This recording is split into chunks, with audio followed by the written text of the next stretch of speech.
Welcome to this presentation on managing the cost of cataract outlay.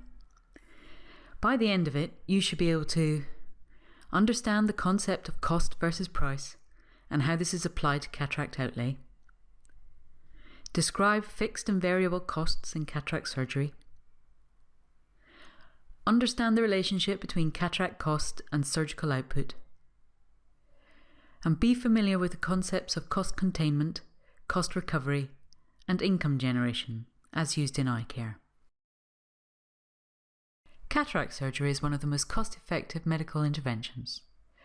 It takes a short time to do and has a high impact on patients' quality of life.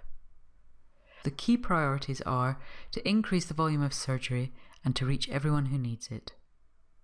Outcome must be kept high to restore sight and retain patients' confidence. Services must be delivered at a low cost to ensure affordability and sustainability. To achieve all this, we need to understand the relationship between cost and price. Cost is the expense to the healthcare provider to do the surgery, and price is what the consumer pays. Different relationships between cost and price have different impacts. If cost is greater than price, then the program is in trouble and will make a loss or have to be subsidised. If cost is equal to price, the program has a chance to carry on and break even. Over the long term, though, it will be difficult to invest in and expand services, and additional funds will need to be found. And the system will not be responsive to any shocks or difficulties, for example, a natural disaster. If price is greater than cost, then there is a profit. There are varied margins of profit, and this depends on the setting and on the wealth of the population. When we break down the cost of running an eye care program, we see that it is made up of fixed and variable components. Fixed costs include capital costs, the building, equipment, instruments, etc., and running costs. And this is the money spent on salaries, utilities like electricity and water supply, maintenance of the building, rental or lease costs, etc. Even if no surgery is done, fixed costs are the expenses that will have to be paid for. Variable cost is the money spent on the consumables used in cataract surgery, materials like sutures, IOLs, eye drops, viscoelastic, and so on. For each surgery carried out, this is a cost that must be accounted for. If no surgery is done, then none of this will be purchased, so no cost. The cost per surgery can be calculated with a formula: the fixed cost divided by number of surgeries plus the cost of consumables for one surgery. So, for example, dividing a fixed cost of $400,000 by a plan to do 500 surgeries gives us $800. Adding this to a cost of consumables for one surgery of $200 makes the cost of one surgery $1,000. This graph illustrates the relationship between productivity and cost of cataract surgery. The cost per cataract surgery is shown on the y-axis and the number of surgeries on the x-axis. Looking at the graph, we can see that when 50 surgeries are done, the cost per cataract is $400. But if we increase the number of surgeries to 200, this cost comes down drastically to $100. And when we do between 800 and 1,000 surgeries, the cost drops again, this time to less than $50 per cataract. This is because the fixed cost is spread across many more surgeries, and this helps to reduce the price of surgery for the patient and increases affordability.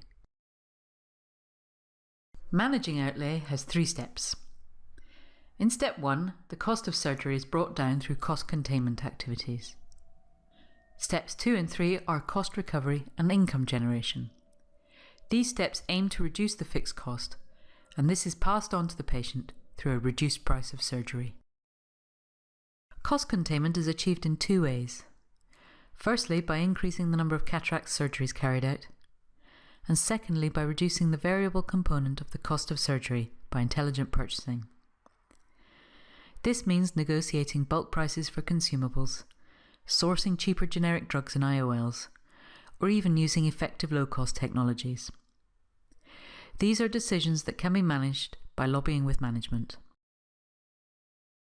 Buying intelligently means comparing prices and selecting the best options possible.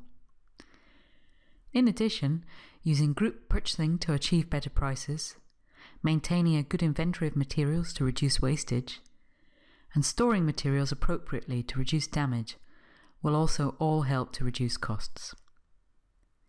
The International Agency for the Prevention of Blindness has a standard list and website with useful guidance for purchasing. Visit iapb.standardlist.org. Cost recovery systems can be put in place to recoup fixed costs and reduce the cost that is passed on to patients in the price they have to pay for surgery. It is important that clinical standards are not compromised or outcomes affected by cost recovery. However, non-clinical facilities can be varied. For example, the type of room a patient pays for can help subsidise free patients. LV Prasad in India uses 4 types of rooms.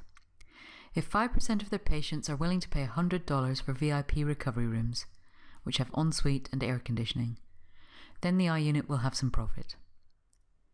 If 10% use deluxe rooms, which is ensuite but has no air conditioning, then the eye unit is still in profit. The economy room, which is private but without ensuite or air conditioning, requires 20% occupancy for the eye unit to break even. With these rooms occupied, LV Prasad can ensure that 65% of its patients can be poor and get free services. This is called a tiered system for charging patients.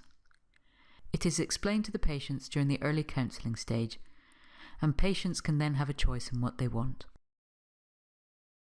The success of a cost recovery system depends on a population's socioeconomic status, willingness, and ability to pay.